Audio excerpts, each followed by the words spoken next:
नमस्कार। राज्यातील विविध नैसर्गिक आपत्तीमुळे बाधित झालेल्या शेतकऱ्यांना राज्य शासनाच्या माध्यमातून विशिष्ट अनुदान देण्यात आलेले आहे। यांच्या अंतर्गत पात्र असलेल्या शेतकऱ्यांना विशिष्ट क्रमांक देऊन या शेतकऱ्यांना आपली KYC पूर्ण करण्यासाठीचे शेतकऱ्यांना आव्हान वेळोवेळी शासनाच्या व प्रशासनाच्या माध्यमातून केले जात होते।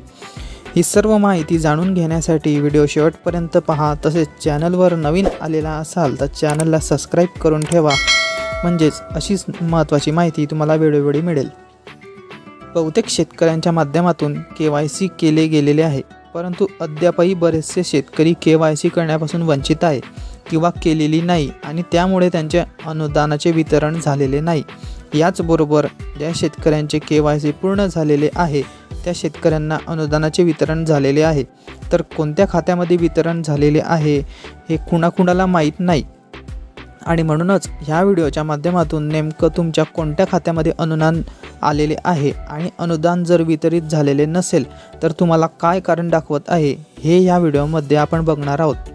तर मित्रांनो, याच्यासाठी राज्य शासनाच्या माध्यमातून हे चेक करण्यासाठी एक वेबसाईट बनवण्यात आलेली आहे। याची लिंक आपल्याला या व्हिडिओच्या डिस्क्रिप्शन बॉक्समध्ये देण्यात आलेली आहे। या लिंकवरती क्लिक केल्यानंतर आपण या वेबसाईटवरती आल्यानंतर तुम्हाला या ठिकाणी एक विशिष्ट क्रमांक तुम्हाला KYC करताना देण्यात आलेला होता।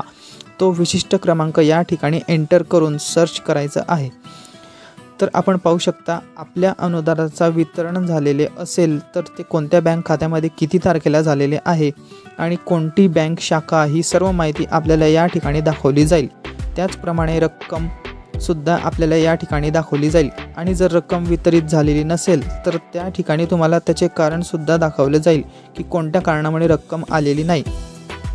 तिथे तुम्हाला दाखवले जाईल पुढे काय करावे व कुणाशी संपर्क करावा, अशा प्रकारे दाखवले जाईल। त्याचप्रमाणे शेतकऱ्यांच्या बँक खात्यावर जर आधार कार्ड लिंक नसेल तर त्या शेतकऱ्यांचे अनुदानाचे वितरण होत नाही, कारण हे अनुदान DBTच्या माध्यमातून वितरित करण्यात येते। तसेच आपण ऑनलाईन पद्धतीने अशा प्रकारे तपासू शकता। याची जी काही लिंक आहे ते तुम्हाला या व्हिडिओच्या डिस्क्रिप्शन बॉक्समध्ये देण्यात आलेली आहे। आणि अशाच माहितीसाठी चॅनलला सबस्क्राइब करून ठेवा व हा व्हिडिओ सर्व शेतकऱ्यांपर्यंत पाठवा व या व्हिडिओची लिंक शेअर करा। धन्यवाद।